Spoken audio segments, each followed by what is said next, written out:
Okay, hi everybody. This is Kristen at Mom from Scratch, and I have a special guest today named Beth Lambert, and I'm very excited to share with you a lot of information about what she's doing. And before we start, I just want to introduce her. I'm just going to read a little bit of her bio. Beth Lambert is the founder and executive director of an organization called Epidemic Answers, which is a nonprofit organization dedicated to educating the public about the epidemic of chronic illness affecting our youth and helping parents find a healing solution. Beth is also the author of a book called The Compromised Generation, or A Compromised Generation, The Epidemic of Chronic Illness in America's Children. She's a former healthcare consultant and a teacher, and attended Oxford University and graduated with honors from Williams College, and she holds a master's degree in American Studies with a concentration in American Healthcare from Fairfield University, which is also where I went to school for my nursing degree. So welcome. Thank you for being here. Well, thanks for having me, Kristen. So let's get started. Can you just give us all a little bit of information on your background and how you got started with your book and Epidemic Answers? Sure. Well, I never really intended to get into this area. I started out as a healthcare consultant, and I used to work for pharmaceutical medical device companies, doing some consulting. And when I took some time off to have my first child, that of course throws you for a loop no matter what. But my first child had a bunch of symptoms that didn't really fit into a diagnostic box. And so we kind of knocked on a bunch of different conventional medical doors. So we went to allergists and gastroenterologists and psychiatrists and looking for a better understanding of these symptoms that our firstborn had. And of course, you couldn't get any answers. So we ended up in the office of an integrative physician who told us that it wasn't so much important what a diagnosis was. It was important to know what was going on underneath the surface, what might have been contributing to those symptoms. And then ultimately, long story short, I learned that everything we do, everything that we eat, everything we put on our skin, everything we breathe, even our thoughts and beliefs impact your health. And the modern world is really not supportive of health for our kids. And I learned that firsthand through my children. And then as we got into, as I learned more about this, I also learned what you do to support health and how you can make changes in your life that can, support, thriving, healthy lifestyle for kids. And that's when I got into researching this deeply, and I wrote my book, A Compromised Generation, which really looks at all the environmental factors that are contributing to this massive epidemic of chronic illness. It's one that's really under-recognized because people don't understand that ADHD and asthma and eczema and autism are actually really part and parcel of the same thing. Right. The same series of environmental factors are actually contributing to this epidemic. So that's how I really got started in this.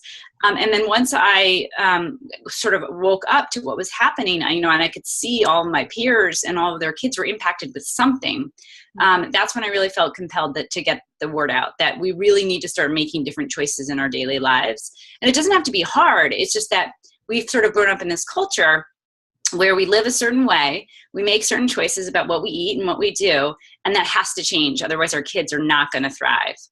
So that's when I started Epidemic Answers as a way to try and reach more people. But also, in this journey, I learned that kids can get better minded, but that the resources aren't always front and center for parents. So Epidemic Answers' mission is to help aggregate those resources and connect the parents to the healing resources.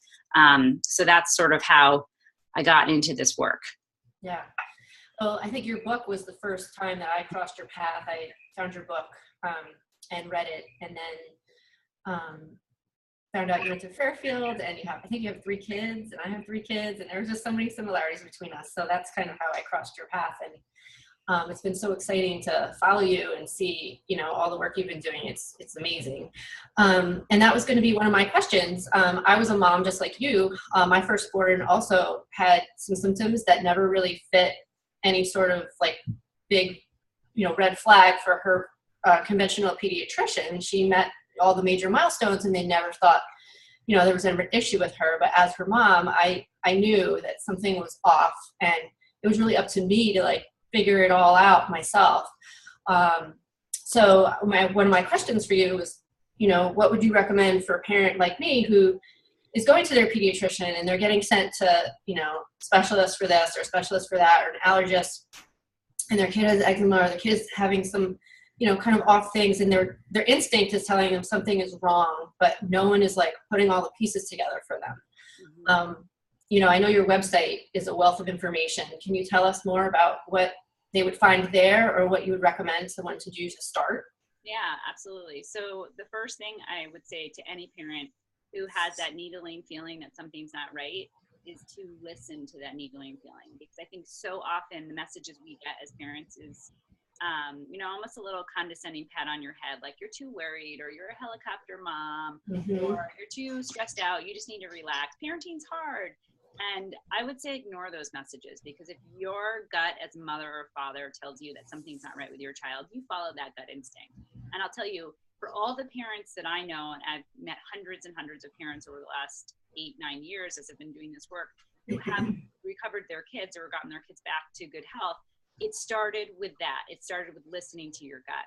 So that's the first step. And then the next step is to say, if your pediatrician or your allergist or whatever physician you rely on isn't listening to you and isn't providing you with anything that's helpful, you need to go somewhere else. And that's not to say, you know, ignore conventional medicine. Conventional medicine's amazing, and there's so many things that it does for us and that we need from conventional medicine. But what I'm saying is, if you don't get the answers there, it's okay to look elsewhere. So when I say look elsewhere, that doesn't mean, you know, go do some kind of voodoo, crazy, untested, unproven thing. I mean, look at some very established other alternatives, which include integrative holistic medicine, functional medicine, which is this whole emerging field of medicine where people with chronic conditions, including children, are getting answers, and they're getting better by using a different approach. It's a more holistic or systems-oriented approach.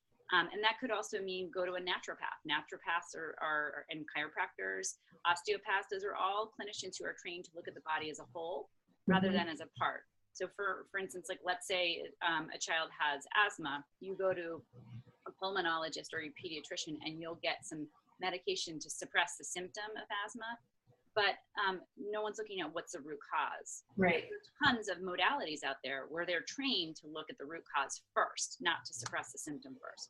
So I would say to any parent, if there's, you know, this needling feeling something's not right, go find a practitioner who does integrative medicine or holistic or naturopathic medicine, because you'll get more answers there. And then the other thing is the Epidemic Answers website does have a lot of resources. There's a lot of education you can get on the website. So it's epidemicanswers.org. And when you go to that website, you will find resources for parents that include kind of an explanation of what the common underlying causes are. For example, so many of our kids who have these immune type issues, whether it's eczema or asthma, or even sort of neurobehavioral things, there's a connection to the gut and the health of the gastrointestinal tract. So there's all kinds of information about, you know, the gut and how the gut's related to health and what you can do to support good gut health. There's a whole bunch of information on nutrition.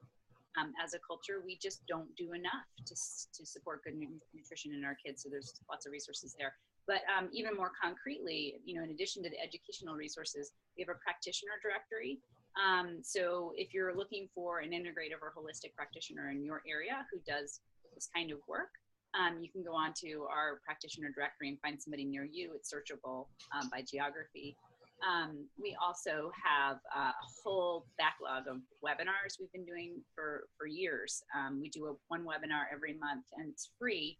So all you need to do is go on and you can search the webinars we've done in the past. Some of the webinars are related to kind of the causes, the environmental factors. Mm-hmm. Some of the webinars are very much instructive on different modalities that you can use to heal. So there might be a webinar on vision therapy and, mm-hmm. and you know, things that you can do that will impact and improve your child's vision, audio integration therapy, a lot of different therapies that are good for children with developmental delays. We have tons of webinars on nutrition and how to eat right and how to use food as medicine. So our webinars are really, really great resource. And one thing that we're actually working on right now is we are launching a health coach training program that's oriented towards health coaches who want to work with children. Yeah. Because even if you go to your integrative physician and they sort of give you guidelines on what the root causes are and how to get started, sometimes parents need help with, well, how do I actually cook? How do I, transition into this new lifestyle when I've just never done any of these things? And so we're trying to train a whole bunch of health coaches who can walk families through that process. So that's some other resources. And that is a training module that's available to parents. So if you're a parent who wants to delve in and better understand how to support your child holistically, that training is available to parents as well. That's great. I mean, I know for myself, I've tried, to really clean up our diet and our nutrition, and, I have to learn how to cook, and I have to change the way I cook and shop and, look at ingredients. But then there's also the overwhelming factor, well, how am I going to get my kids to eat this when they've gotten used to, certain conventional foods or, getting treats at birthdays and things like that. It's really hard to make that change. So it is hard. And now you have a new initiative going on that's called Documenting Hope that I would love to talk more about. I think it's really exciting. Can you tell us more about that? Yeah, it is really exciting. We, for so long, there's so many parents out there who have heard these recovery stories, these stories of children who were diagnosed with autism at 2, but by 4 were mainstreamed in kindergarten and didn't have any more symptoms of autism. Or, stories of a child who was diagnosed with juvenile rheumatoid arthritis or idiopathic arthritis or severe eczema or whatever the condition was, and then they got better and fully healed. But these stories are anecdotes. And when you take this anecdote to your doctor and say, well, I heard that, you can improve the symptoms of autism through diet. And usually the doctor will say, well, there's no evidence for that. And I wouldn't recommend doing something like that because, science hasn't proven it yet. So that's a problem because, again, my experience when I was writing my book, I interviewed dozens of families who had gone through the recovery journey and gotten their kids better through changing lifestyle and diet and other kinds of personalized healing modalities. So I'm saying to myself, why is this not available for everyone? Why is this not the standard of care? Why is it that a parent has to sort of knock on a million doors and learn this on their own without, the standard mainstream medical community guiding them through this? And the reason why is because it's not part of their training. This epidemic of chronic illness is so new that wasn't taught in medical school. So it's not the physician's fault. It's just that it's new. So because it's so new, what we need to do is actually make science happen, do the science. So the Documenting Hope Project is a science and media initiative to do just that. We're taking a pilot group of children who have one of a variety of different chronic illnesses ranging from autism, ADHD, rheumatoid arthritis, and so on.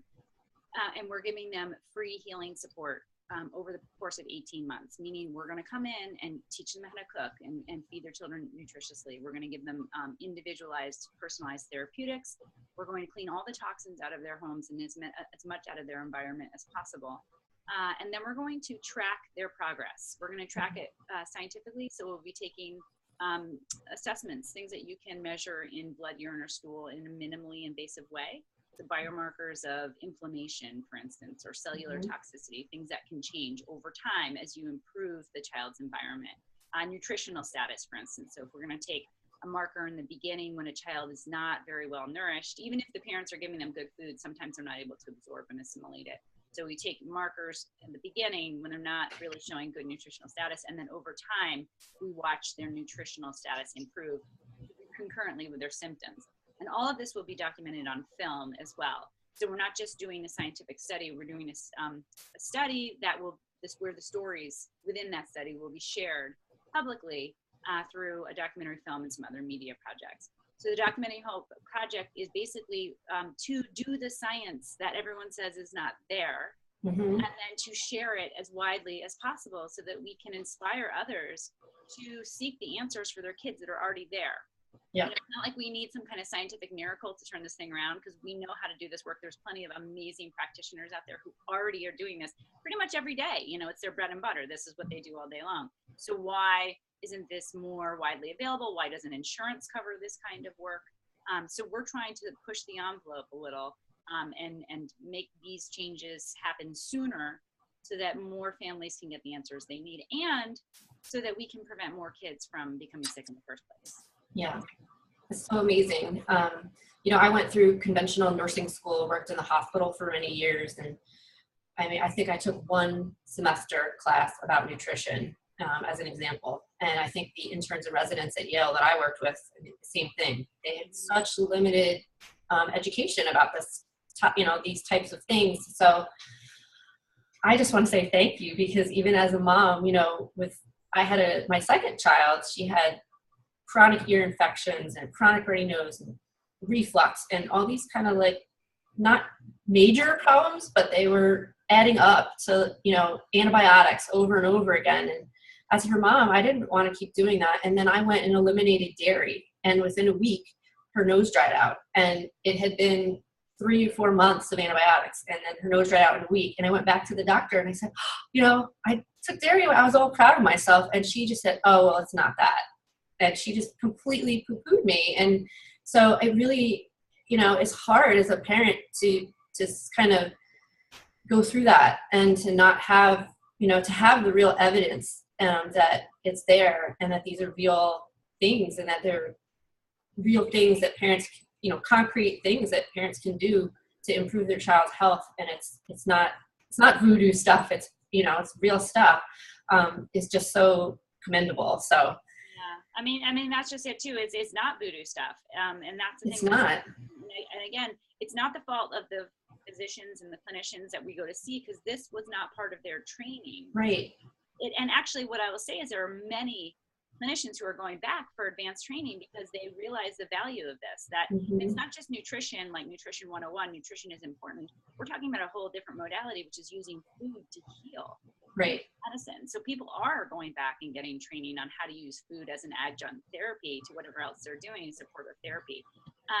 So that's, to me, is really important, is that we see this as a trend that's happening. It's not like conventional medicine's bad and integrative medicine is good. It's a trend where conventional medical doctors who had one training are expanding their training to now include, this kind of modality. Right. And the other thing is the science is there. On the Documenting Hope website, it's documentinghope.com. We have a tab that says the science. And if you go there, we've aggregated hundreds and hundreds of research articles validating all of the modalities that we'll be implementing here. So that's everything from, the different kinds of nutritional approaches, whether it's, employing essential fatty acids or making sure that children are getting enough fibrous foods to feed their microbiome in the gut, that really important part of, that foundation for health. Those kinds of scientific articles are all published on our website. So it's reassuring for people who are kind of sticking their big toe into this area and doing a little bit different than what their pediatrician is saying, that it's reassuring to know that this is scientifically based. This is evidence-based. It's right. not woo-woo or anything, too crazy. It's real. It's real. Right. Mm-hmm.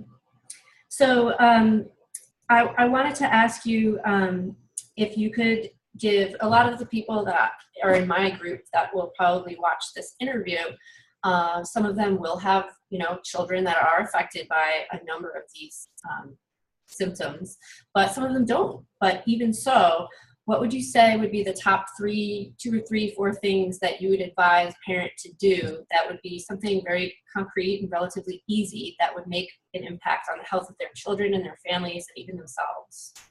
So I would say 3 things. There's many things. And if you think about this kind of analogy, which I learned from a woman named Michelle Corey, and she wrote a book called The Thyroid Cure. And she gives this analogy where if you have symptoms, whatever they are, whether it's a mood disorder or eczema or allergies, your body has thorns in it, meaning there are things that are bothering your body that are contributing to the symptoms. And so if you have a condition, let's say you have 50 thorns in your body cannot heal or reverse those symptoms, get better from symptoms until most of those thorns are gone.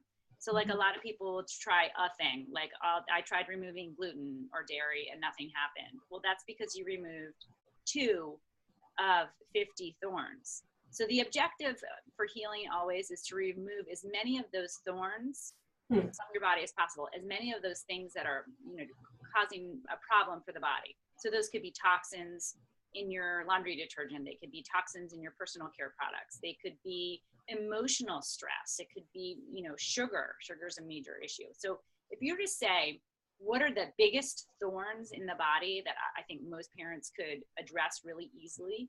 The easiest one is to get rid of toxic products in the home and in your personal care products, because there are viable alternatives out there that don't even cost that much more necessarily, and it's easy. That's easy. It's as easy as looking on the back of a product and reading and trying to choose things that are as natural as possible. So like coconut oil as an ingredient, good. Something I can't pronounce that clearly came from petroleum, bad. Right. That's one of the easiest things you can do. The second thing I would say that's most important is nutrition, because nutrition is foundational. And if you don't if you don't feel confident in what's nutritious and what's not, there are so many practitioners out there. There's integrative nutritionists, there's health coaches that can guide you in that way. But the simplest thing I would say about that is eat natural. Eat as many vegetables as you possibly can. And reduce the number of processed foods, especially sugar. Sugar is like a big, fat, giant thorn that's sitting in all of our bodies. And if we don't remove it, our bodies will never get better. So that's a major issue. So non-toxic products in and around your home. I would say nutrition is foundational. And, if I had to pick a third, thing to focus on, get your child's body outside. Meaning, again, make it as simple as possible. The more natural the environment, whether it's what's going into the body, what's going on the skin, or, the environment that your child's surrounded in, the better. So get your child's body outside so they get natural sunlight, so they touch the earth, so they're breathing fresh air. And one of the things that we do, especially now, this time of year, it's December, we all come indoors, we sit in front of our blue screens. Yep. And, I could go on and on and on about all the reasons why that's harmful. But to simplify it, just move towards natural. Like, imagine you're a caveman and cavewoman. Yep. I mean, it's an oversimplification, but it's the modern world that's making us sick. So do what you can to, return to the natural world as much as possible. Yeah. So the last thing I think is a message that I kind of hope that you and I both could just leave everyone who watches this interview is that you're not alone. I think I know for myself, sugar is a great example. If I don't want my children or myself to consume sugar, it's so pervasive in everything. It's everywhere. And especially for them, they're a little your 5-year-old is at a birthday party and they get a goodie bag and there's a lollipop. And, as the mom, it's really hard to say no to those things and to be that mom that, only wants their kid to eat healthy food or to be different, just to be different in a society that is so, opposite of what you're trying to do. It's like, it feels like you're swimming upstream. And the fact is, there's so many of us parents out there that are doing this and trying to clean up our homes and our kids' diets and lifestyle. But it's almost like we're all living in our own little houses and we're not, a community yet necessarily. And you've got to kind of go out and actively find your tribe and find your friends that are also doing the same thing. So I don't know. I mean, I guess I just wanted to leave that message to everyone that, I'm doing it, you're doing it, right? So people aren't alone. Yeah. Yeah. And also the other thing is, it is hard to make that change. It's hard to be sort of the a leader in your community about that, and to be the one who doesn't bring the sugary snacks to the soccer game, or to be the one who doesn't pack a juice box for your child or whatever. But I also believe in, if your child is unless your child is severely impacted, like a child with autism, it may be a different story. And I would say you need to go all in. You need to do as much as you can to protect that child from, outside stressors, culturally or whatever. But I also believe in moderation, and that, I kind of personally follow the 80-20 rule. You can 80% of the time, and 20% of the time you let it go. And part of that is just knowing and being a parent, and I'm sure you understand this too, that your children are going to leave the nest at some Yep. and I can't control everything in their life. But what I hope to do is give them a good foundation and teach them as much as I can about good choices. But no, sometimes you have to let it go. I one time, my book once got a review that said, somebody said something like, oh, this person doesn't like to have fun and really, hates doing fun things, or something, like some kind of criticism like that, which I was like, yeah, that's how it sounds sometimes, right? Right. Like, oh, everything in the world is so dangerous, and you need to protect your child from the toxins. Right. But it doesn't have to be like that. It's like, you can still live, but just make your best effort to nourish your child and protect them, as much as you can, and then let the rest go. Right. In moderation. That's how I feel. No, I think that's a really good point. I mean, my oldest child is now 10, and she's getting more and more interested in what her peers are doing. And I've protected her for a really long time from screens, for example. And but it's pretty soon it's middle school, and she's going to want to have some way of communicating with her friends. Can't block her from it forever. So I think I agree with you. Everything in moderation. So I wanted to leave everyone with knowing that there is a way to support your mission with Documenting Hope, and that they are able to donate to the work you're doing with the children that are your pilot children in your study and the making of your movie. Yeah. Can you tell us how they can do that? Yeah, so we're bringing the first 2 children into the program in the spring of 2017. We've been working on this program for several years. It's actually got a lot of complex workings that have evolved over the last 2 years. Finally, we're ready to go, but we just need to get the last push for funding in. So we're doing a crowdfunding campaign right now through the end of the year. We're trying to raise $385,000 so that we can get those first 2 children enrolled.